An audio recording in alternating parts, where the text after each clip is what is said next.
আসসালামু আলাইকুম ওয়া রাহমাতুল্লাহি ওয়া বারাকাতুহু। প্রিয় বন্ধুরা, আপনারা সবাই কেমন আছেন? আশা করি সকলেই ভালো আছেন। অন্য দিনের মতো আজকেও একটা ইসলামিক ভিডিও নিয়ে চলে আসলাম আপনাদের সামনে।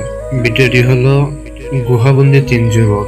ভিডিওটির প্রথমেই বলে দিই, ইসলামিক ভিডিও যদি ভালো লাগে তাহলে একটা লাইক, কমেন্ট এবং সাবস্ক্রাইব করে আমার ইউটিউব চ্যানেলের পাশেই থাকবেন।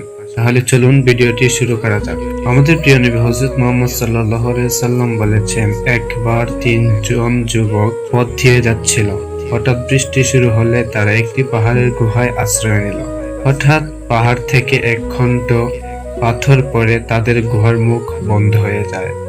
তারা একে অপরকে বলল, আল্লাহর সন্তুষ্টির জন্য করা নিজেদের কিছু সৎ কাজের কথা চিন্তা করে বের করো।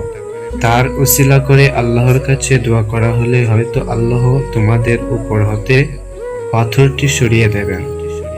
তাদের একজন বলতে লাগলো, হে আল্লাহ, আমার আব্বা আম্মা খুব বৃদ্ধ ছিলেন আর আমার ছোট ছোট সন্তানও ছিল। আমি তাদের ভরণ পোষণের জন্য পশুপালন করতাম। সন্ধ্যায় যখন বাড়ি ফিরতাম তখন দুধ দোহন করে আমার সন্তানদের আগে আমার আব্বা আম্মাকে পান করাতাম। একদিন আমার ফিরতে দেরি হয়ে গেল। সন্ধ্যা হওয়ার আগে আসতে পারলাম না। এসে দেখি তারা ঘুমিয়ে পড়েছে।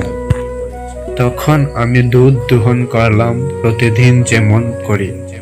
তারপর আমি তাদের শিয়রে দুধ নিয়ে দাঁড়িয়ে রইলাম। তাদের জাগাতে লাগলো না।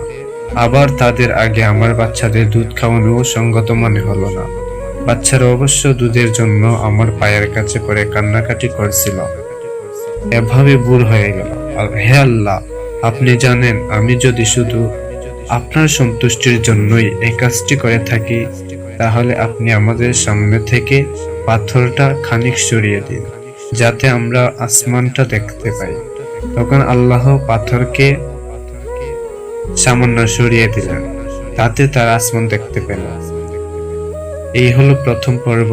দ্বিতীয় পর্ব পাওয়ার জন্য আপনারা সবাই আমার শেষ নিদ্রা ইউটিউব চ্যানেলটি এবং ফেসবুক পেজটি ফলো করে সাবস্ক্রাইব করে রাখবেন। আর ভিডিওটি ভালো লাগলে একটা শেয়ার, কমেন্ট, লাইক করতে ভুলবেন না। সবাইকে ধন্যবাদ। আসসালামু আলাইকুম ওয়া রাহমাতুল্লাহি ওয়া বারাকাতুহু।